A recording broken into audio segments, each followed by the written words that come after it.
We're going to start this section with some simpler indefinite integrals, and then see if we can, in the next video, we'll see if we can come up with some steps that'll help speed this process up and make it a little bit easier in the future.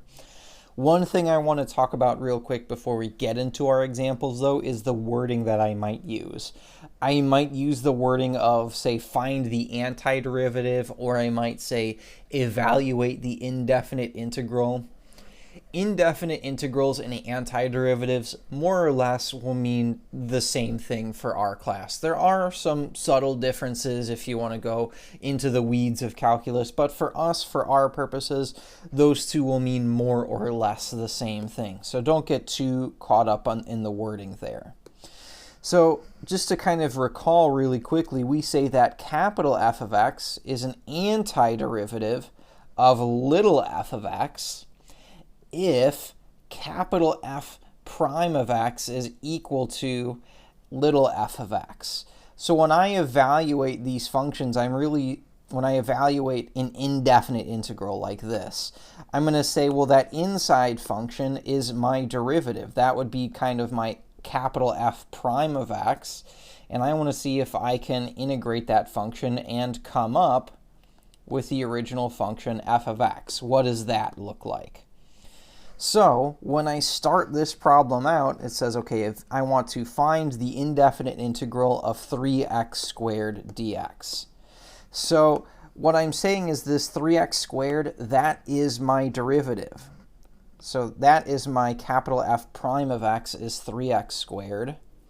And I want to find a function whose derivative is 3x squared. I want to find my capital F of x. Now this is going to be really tricky because up until this point, we've normally started with the original function, and then we've said, okay, well, let's take the derivative using our power rule or quotient rule or whatever it is that we've needed to use here. But now we're going to be going backwards in this section, and it really is a matter of retraining your brain to think about these. We're starting with f prime of x, and we want to find capital F of x. And here we might need to do a little bit of trial and error. We might say, okay, well, if I let's say I were to take the derivative here, just, if I didn't know where to start, or perhaps I even made a mistake, I might say, well, capital F of x, what if I called that 6x? In every single one of these problems, I should be able to check my answer by taking the derivative of capital F of x and ending up with whatever was inside of my indefinite integral, 3x squared. Well, the derivative of 6x is not 3x squared. The power on our function should actually be getting bigger, not getting smaller. So that's going to be one big difference on derivatives. So 6x won't work. So we said our power should be getting bigger, so we want something perhaps like x cubed. Maybe that'll work. Let's try that. If I were to take the derivative of x cubed, would I end up with 3x squared? And in this case, yes, we would. We can just use our power rule. When I take the derivative of x cubed, yes, we'll end up with 3x squared, which is good. That's exactly what I want. The problem is that capital F of x equals x cubed is not the only antiderivative that we would have here. If I were to come up with another function, there's more than one function that has a derivative of 3x squared. What if I had said, I came up with another function. Let's say I said y equals x cubed plus 4. If I were to take the derivative of this function, I would get 3x squared. And I could have any number over here as I'm adding or subtracting it, because I know that the derivative of that constant term would be 0. So I could say x cubed plus 4. I could say, y equals x cubed minus 10. If I were to take the derivative of that function, I would get 3x squared. I could have a fraction. I could have a decimal. This could be any number. So the way that we get around that, since we're not talking about a particular antiderivative here, we just want to find all antiderivatives of this function. The way that we're going to get around that is we're going to start with that general antiderivative, kind of the one you would think of immediately, which is x cubed, I think. Then we'll say, well, you know what? You can add any constant to that function. So we're going to say plus some constant, and we'll call that constant c. That c is called your constant of integration here. So that is our constant of integration. And that just represents any constant. It could be +1, +2. It could be a negative number, so it could be -8.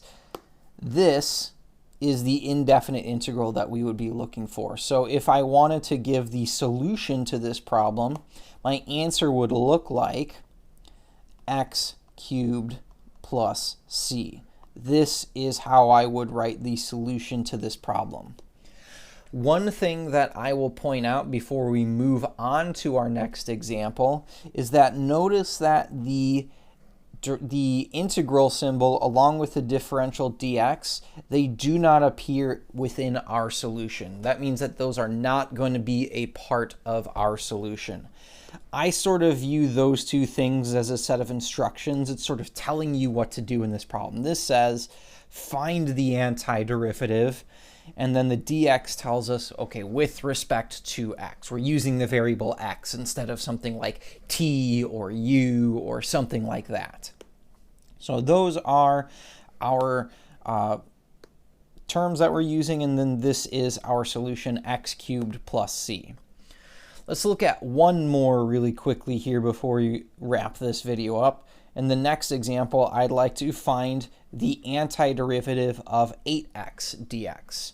So again, I want to say, you know what, this is kind of like my derivative. Capital F prime of x, that should be 8x.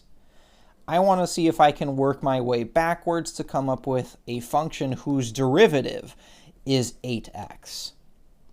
So I know from last time, if I kind of look at what we did last time here, I know that the power should be bigger.